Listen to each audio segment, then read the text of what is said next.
Welcome to Virtual Wednesdays. My name is Francesca D'Alessio, and I'm so glad you could join us. Tonight we celebrate the life and the legacy of beloved Bay Area artist Hung Liu.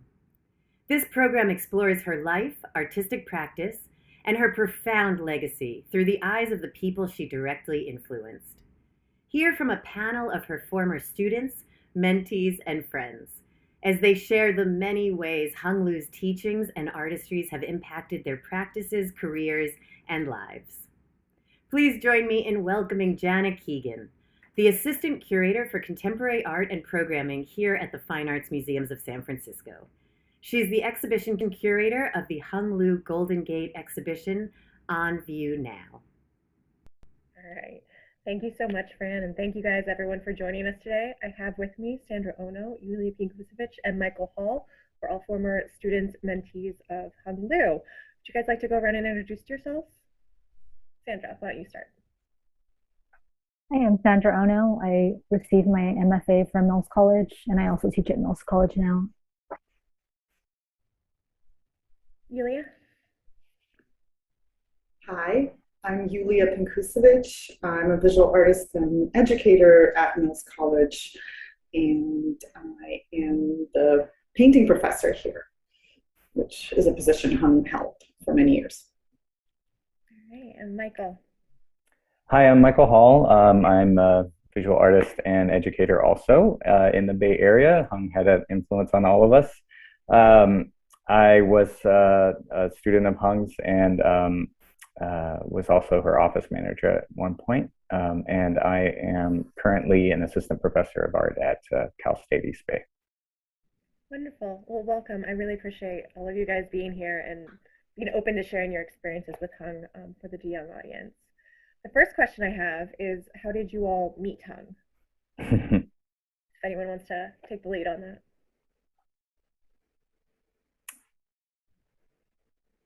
I'm gonna have to call names. Okay, I'll go ahead. The first memory I have of meeting Hung outside of an introduction at an opening or something was I met Hung outside the YMCA in downtown Oakland when I was on break from Creative Growth, and she was coming out of the Y, and I had just applied to Mills, and I went up and reintroduced myself to her, and said I'm applying to Mills, and I'm really looking forward to working with you, and by the way, I have a show coming up before, and if you would like to come, it's this night in here. And lo and behold, she and Jeff showed up and bought pieces and continued their support long after that. That's really cool. Did you know that Hung was working at Mills, and is that why you applied to it? Yeah, definitely. Hung was definitely one of the reasons why I applied to Mills, and I had a number of friends who had gone through the program as well. I just knew her as a phenomenal painter. I'd known her work since I was an undergraduate, and I knew that the program had fostered this real belief in making, and tying the conceptual to the craft. And I really loved the idea of that program. And Hung was just all bonus. And Sandra, you also went to Mills. Would you like to talk a little bit about how you met Hung? For sure, yeah. I met Hung when I was a grad student. Hung served on my grad committee, so we worked closely together. She also supervised me when I was a TA in the painting and drawing department. And I really got to know Hung more even after I graduated on a personal level. Yeah, so we stayed in touch long after grad school, like Michael and many of my other classmates did. Julia, why don't you tell us the story about how you met Hung? So I never had the great privilege of studying with Hung, so I actually met her after I applied for the painting position at Mills and was asked to come in for one of those intense day-long interviews. And part of the interview process is giving a lecture about your work, and Hung Liu and Jeff happened to be in the audience. I knew her work, but I didn't know her at all. I never met her prior to that. And she approached me after my lecture, introduced herself, and said, you know, Yulia, we didn't expect you to be this good. I think Jeff and I are going to write a letter in support of your application. Like, that was kind of my first experience with her. And so I was both kind of overwhelmed, overjoyed, and a little bit intimidated. But she was so warm and friendly. And after that, you know, we continued to see each other often. So that was my first experience. That's wonderful. You actually have a really wonderful story that I'm hoping you could share about when you took over the office from Hung and what she might have left behind for you. Oh, it's funny. Yeah, I'm happy to. So, you know, couple months later, I was graciously offered the position and, you know, ecstatically accepted. And as Hung was moving out of actually the office I'm sitting in now, you know, she was a collector of things. And I saw some photos of how the office was stacked floor to ceiling with books and papers, and all the walls were covered. And so I heard it was a pretty major task for her to clean out this office. And actually, these blue notebooks are things she left behind, and I just don't have the heart to get rid of them.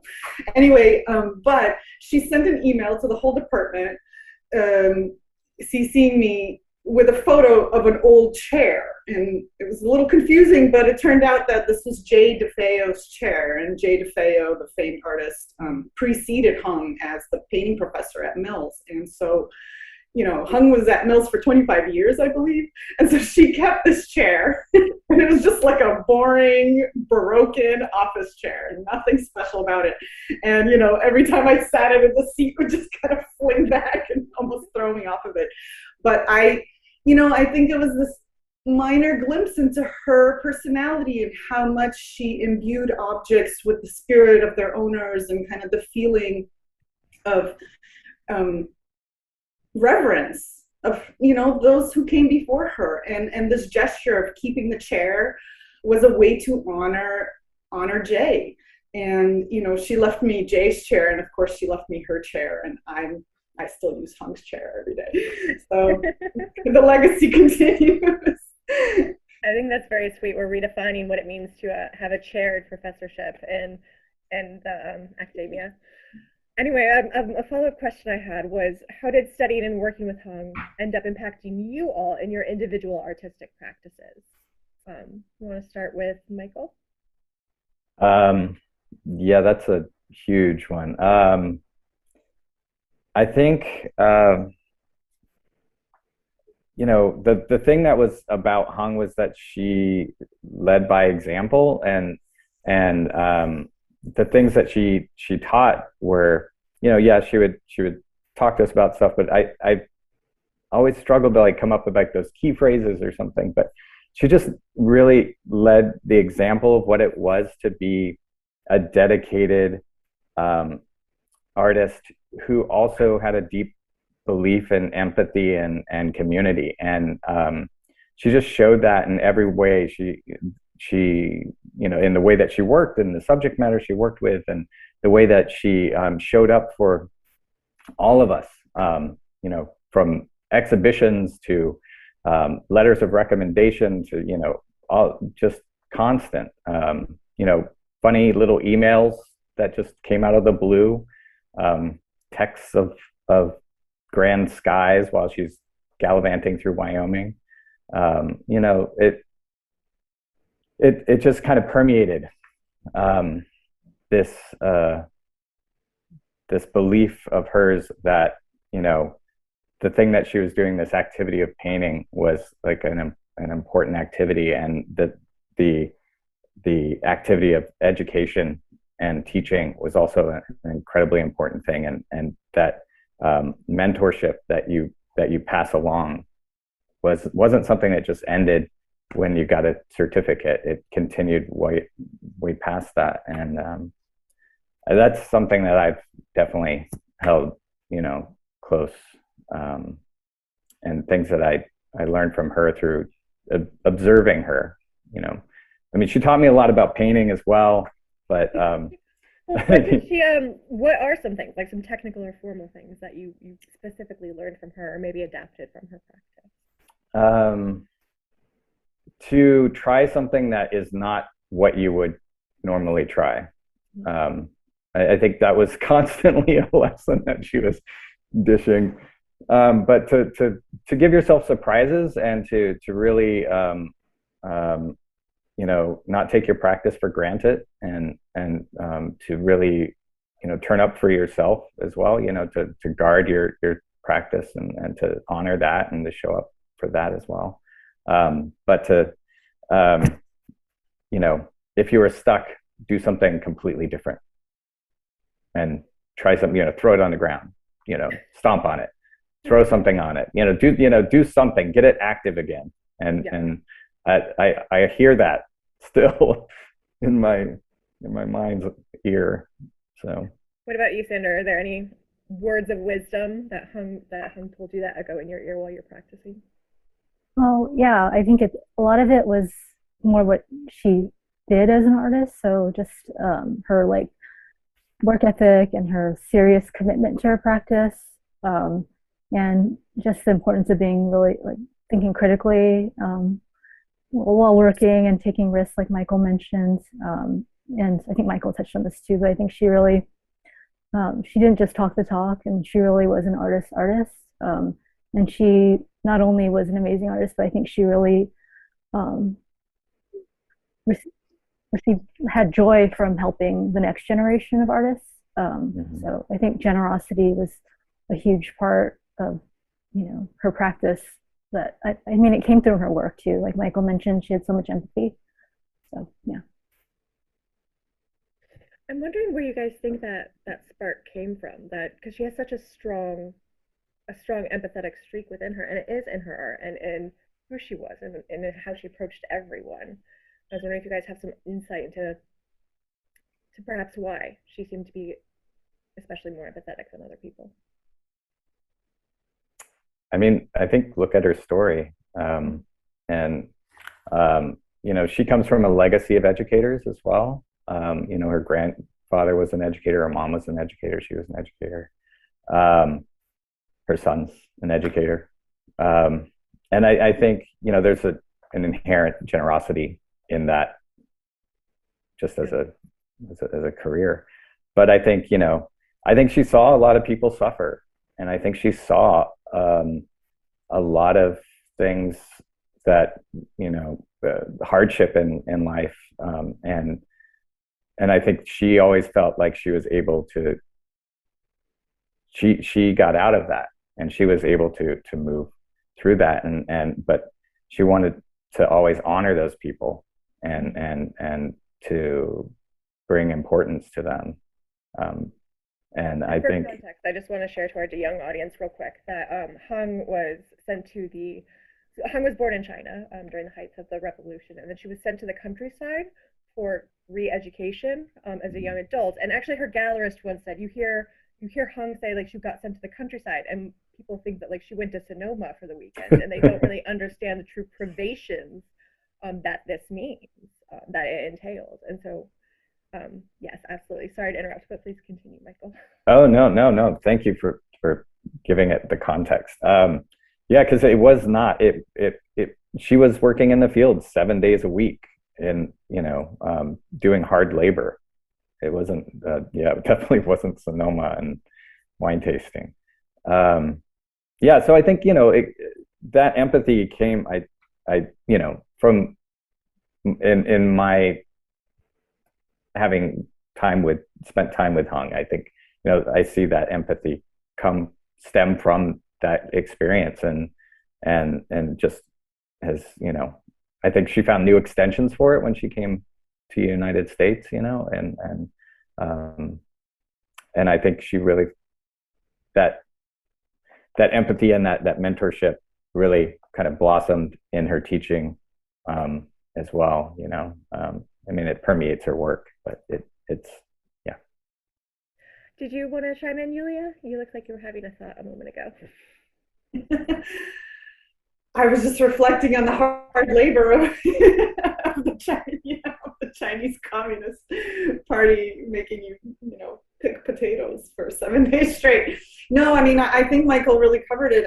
I think that she was just an empathetic person. I feel like that was like what made her really unique. And I think that empathy radiated a lot of joy in the way that she kind of interacted with the world. She was always having a really great time, or at least like that was my experience of her.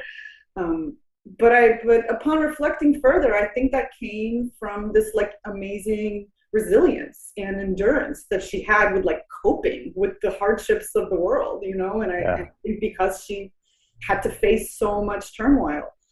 The other thing we sometimes forget is that like she came here in her mid-30s, and so she's already had like a pretty full life in China and established herself as an artist and citizen, and then kind of had to reinvent all of that again, and not such a young age. And I often reflect on how complicated that must have been for her and how amazingly she did.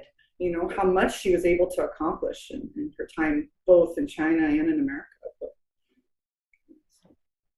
Yeah, I remember talking with her about that because she went to school in San Diego with Alan Capro, which is complete opposite from the academic training that she had in China, right? So it's just, and there's like this story of the first class that she had with Alan Capro, and he took them all to a dumpster and said, okay, now make stuff. And she was like, what? This is art? Like, you can make things out of it. So it was like this kind of like, I totally agree with you, Julia, like that reinvention that she must have gone through at 30, just and then and for it to just be this complete explosion of possibility, must have been just exhilarating and overwhelming. But I think, she also, I love that you say like she looked like she was always having a good time, Julia, because I don't know, she was, and she always knew when to take herself seriously and when not to take herself seriously, and had a sense of humor that was really just disarming and charming and unexpected, and very endearing. I have to say, just from the back end, this has to be one of the most enjoyable exhibitions I've ever been able to work on because of her and Jeff and how wonderfully funny they are. We would sit down to these exhibition meetings and it'd almost like be watching a Punch and Judy show. Like, it was really hilarious. They should have had their own sitcom. They would have been fantastic. Great banter, yes. Wildly entertaining. So I wanted to ask, we're kind of touching on this, especially with the reinvention that Hung went through mid-career. I know we've had conversations about this, Julia, about like the myth of the phenom artist and this pressure to make it when you're in your 20s or in your 30s. And Hung is somebody who proves that that's really not necessary. She has such an enduring legacy and has such a long career. But expanded from that, what are the elements of her career that you guys admire to and aspire to? I think it's, as an artist, her tenacity and integrity and just the intense dedication she has to her studio practice. I had 2 studio visits, I remember, that were 1 week apart. And just in that week, the difference of the work was so amazing. So I just think she was so dedicated to her studio practice. Yeah, I mean, when I was working as her studio manager, I would show up a week later and there would be 4 paintings started, and almost done, and so it was, she loved to work, and she would say, like, the best paintings are the next paintings, and I think she always saw like it as a continual learning activity, or as something in continual development. So that's something that I've always kind of hung on to, that this is a long journey and it's a long process, and to have the the belief in yourself, and to be able to move through moments of doubt and moments of success, and just to keep your work moving and developing and progressing was something that she just demonstrated so much. I mean, these last few years, she became such a colorist. Her work changed in this totally new direction. I mean, beyond just working with Dorothea Lange's photographs, the way that she painted continued to evolve and morph and change, and she kept on experimenting, and it was so exciting to watch. Do you have any specific examples of how it changed formally? Yeah, so in the Dorothea Lange work now, or the more current, there's these kind of fissures and fractures in the way that the figures are modeled, and between that are these very spectral colors, or high spectrum colors, these bright rainbow kind of colors, and they're kind of erupting through these cracks in the figures, and it's something I'd never seen in any of her work up until just a few years ago, and and her engagement with color in that way was just so amazing, because I came, been quite a time since I'd been to her studio, and I came in and just to say hi, and saw the paintings, and was just completely taken aback, because they were so different, so hung, but so different at the same time. And it's inspiring to watch somebody who has had such a long career and has had such success with her work continue to develop her work, and to really push, and to not let it just be static.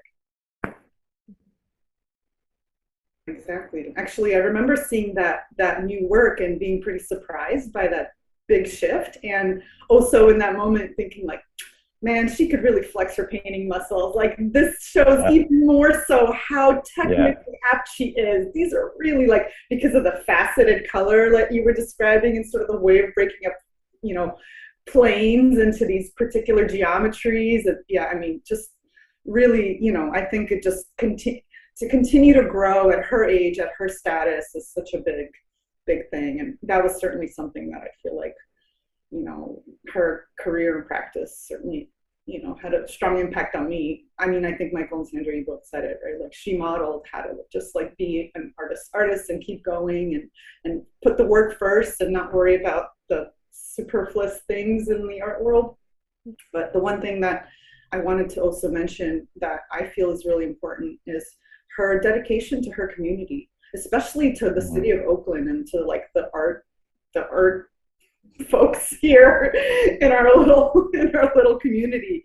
I remember at one point having a conversation with Jeff about their land in Santa Fe that Jeff always wanted to move to, and Hung never wanted to leave because she always wanted to stay in Oakland. And I remember going to her birthday party at the Oakland Museum, and just the sheer amount of people that turned up for that. And I think that's one thing she really modeled in a way that I hope that I can, aspire to be at least a fraction of that connected to my community, and in the way that she gave back, I think is so important. And we forget how much that means to people, and how that ultimately is like what builds careers and friendships, and builds the community of arts in a city. Yeah, and she did it all with heart too. That's not, I mean, that networky kind of thing that you're supposed to do in the arts, it wasn't like that. She was genuinely interested in people and connecting people, and building community in that really heartfelt way. And that is one of the most remarkable things about Hung, I think, she was successful as an artist, but she didn't lose sight of her humanity, and what it was to connect with anybody. I mean, I've seen her just at the she did a stamp for the Arts Commission, and she came in to this one room in the where I think it was where she was, and all these Chinese women who were probably first generation in America all just swarmed her and were just so engaged and just wanted to talk to her because they saw her success, and she was just so generous and just like spent time with them. They went back in the kitchen, they hung out for a while, and then they came out, and that's just how she was, and that's the type of community that she really fostered. It wasn't just an art crowd, it wasn't cliquish, and it wasn't based on who do I know to be more successful. It was, this is a human being I'm connecting with, and I think that's why people gravitated to her. Yeah, I agree, Michael. I think she was not transactional by any means, and she really just genuinely cared about people and helping people out. And I think, yeah, she was so special that way. Like, no matter what show she had going on or how, like, she just is so accomplished, but I always knew she was a phone call away, which is like, she has, hung on a million things to do. So I think, yeah, she was just so generous with everyone she cared about. And she also was really fiercely protective of, her students, or, people that she loved and cared about. Do you have any examples of that you would like to share, Sandra, for protectiveness? Oh, yeah, I think, there's a lot. It's rare to feel like really seen and understood. And I didn't have to really explain anything to her because she had lived, as an Asian American woman, she's lived everything tenfold. So when I speak to her about academia, just being in academia or being a working artist, there was very little explaining, but she did once tell me, there's a Chinese saying about not being the softest persimmon because that's the first one that gets pinched. So she told me that once, and in other words, just not to put up with poor treatment because there are stereotypes people associate, sometimes, not everyone, but with Asian American women. And I think she really rebelled against that. And she had so many stories she told me, of just how she kind of navigated that. So. Did you have something to add, Yulia? Okay. I would add that I think one of the most special things about Hung is how she made me feel so special. And that's kind of ridiculous when you see somebody and it felt, whenever she saw you, like you were the only person she wanted to see in that moment. She came to this whatever event you were for, whatever tenuous ties, it seems like she was there just to see you. And I think that is so special when you can find somebody who makes everybody feel just a little bit more connected. That's a really remarkable gift, and I don't think it's one that's celebrated enough. And I know certainly with the process of the exhibition making, yeah, Hung was absolutely egalitarian. Everyone who worked on the exhibition, from our curators, our directors, our tech team, our exhibition designer, she was so welcoming and so wonderful to every single one of us. And she always used to love going around and taking pictures. And she would be sure to take pictures of everyone on the install days. She has pictures with all of us in there. She's so amazing. I guess we can transition to my next question, which is, what is the best piece of advice that Hung ever gave you?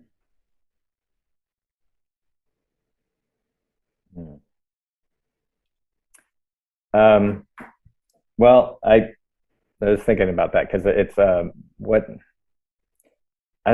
it's hard to kind of piece one thing, but I think the thing that I probably heard the most from her was go paint. And in that, it wasn't just like, go paint. It was like, go paint. This is what you love to do. Go do that. Go, be in that space, cherish that space, like protect that space, go paint, go do what you do.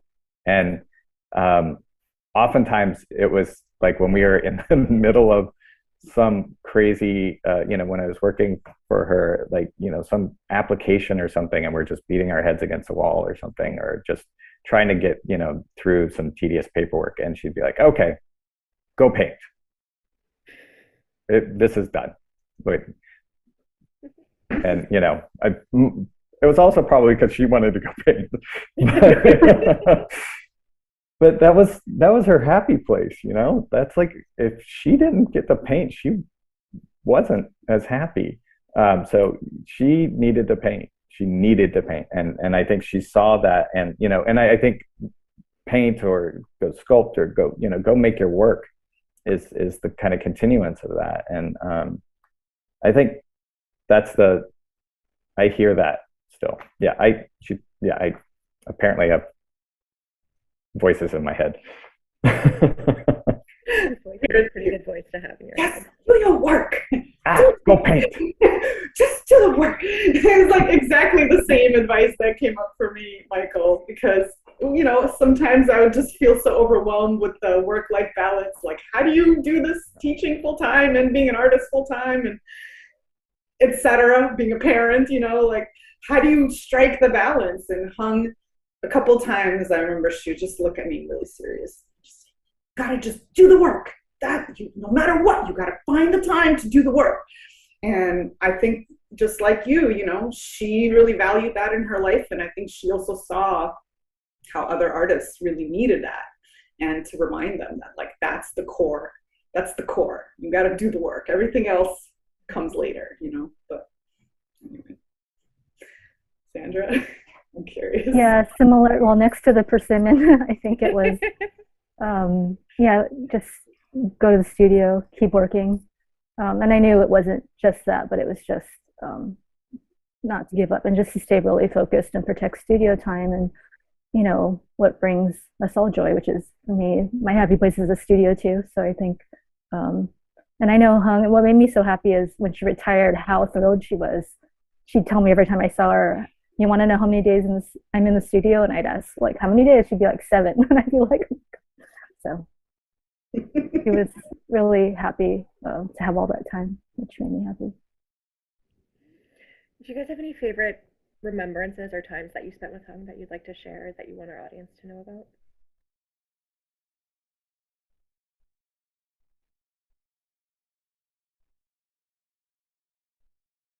Well, I think it's all the meals she hosted it was so nice. Like, she loved to cook too, or just going to Vulcan, her favorite place, and grabbing a meal. Those times, or stopping by. I'd sometimes stop by for lunch, meet with her for lunch or coffee. Like, I just bring it to her studio. So it's just catching up. Those are really nice times. Yeah, I think she definitely felt like a really caring auntie. Whenever I would go stop by the studio, she'd always have like snacks out, and she'd be shoving like nuts into my hand, being like, "You're too skinny, you need to eat," which I'm not. Like, it was just like having the most wonderful little aunt take care of you. Who also happens to be a genius painter, as you know, all of that. She was so generous. She was always sending you home with gifts or books or catalogs or a fond memory. I mean, there's so many, but I was really touched. When we first met, when I first started the job at Mills that summer, I got married to my husband, and it turned out that Hung and Jeff and myself and my partner Brian share a wedding anniversary. So serendipitously as it goes, but almost every year she would text me happy anniversary. And a couple times she's even sent gifts, like she would leave with a little bracelet in the mailbox, and I was just always so touched by that. What a lovely human to, like, not only remember but take the time to go out of the way, not just to send a message, but to like buy a gift and drop it off. Like, I don't know, that always floored me, how she managed to like do all of it. It's amazing. Yeah, I owe my job in large part to Hung. I mean, she was a total advocate for me to get this position, and you know, I joked with her if I got that job, I'd take her to Chez Panisse. And so I had to live up to my to my word. But when I got the job, she dropped off a bottle of champagne when she found out. Like she like swung by my apartment and dropped off a bottle of champagne, and just that. You know, it just go, like you said, Yulia, going out of her way to just, you know, and that was nothing about art. That was about life. That's about humans and connecting and that love that, you know, you have. So it's yeah, there's a lot of memories, but yeah, I don't know. They're all compiled together. I don't know. I can't de-entangle them right now. If you guys could make sure that she was remembered for one thing, what do you think it would be? One thing that you want people to take away from this?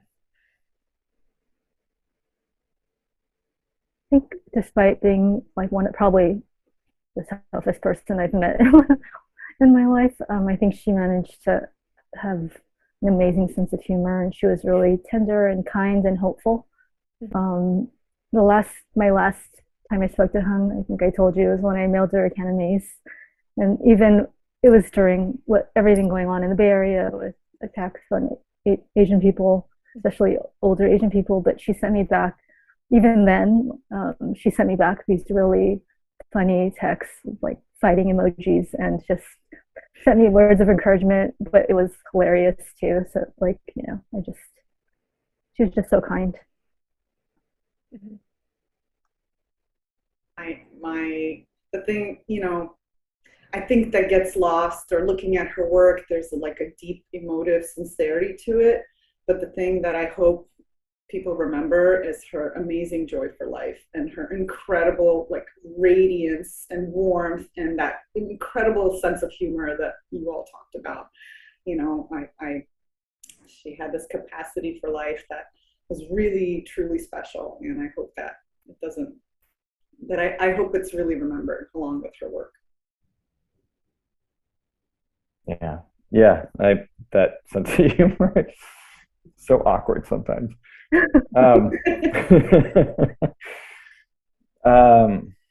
Yeah, I think that Hung the human, you know, she's this tremendous painter whose work has so much to do with empathy and humanity and all these things that we kind of prescribe to it, you know, but for her, those were, you know, she embodied those things. It wasn't just in the work, you know, the work was the result of that person and of those things.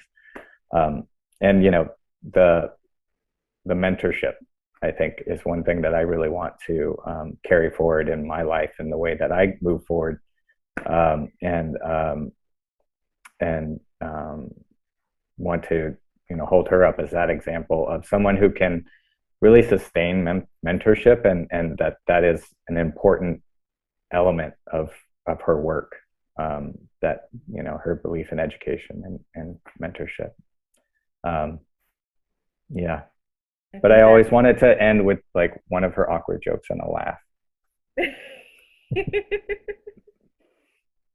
I was going to say, one of the things that I hope we can make visible is what an impact she had on the Bay Area. Like Michael, you were saying that she helped you get your job. Yulia, she wrote a letter in support to you. I know she helped me in my career. When I met her, I was like sorting mail. I wasn't anyone at all, and she somehow took the time to get to know me and care about my career and my own ambitions. And I think in lifting all of us up, I think she made the Bay Area so much stronger for the art scene. And I really hope that we remember that and can try to make that visible going forward.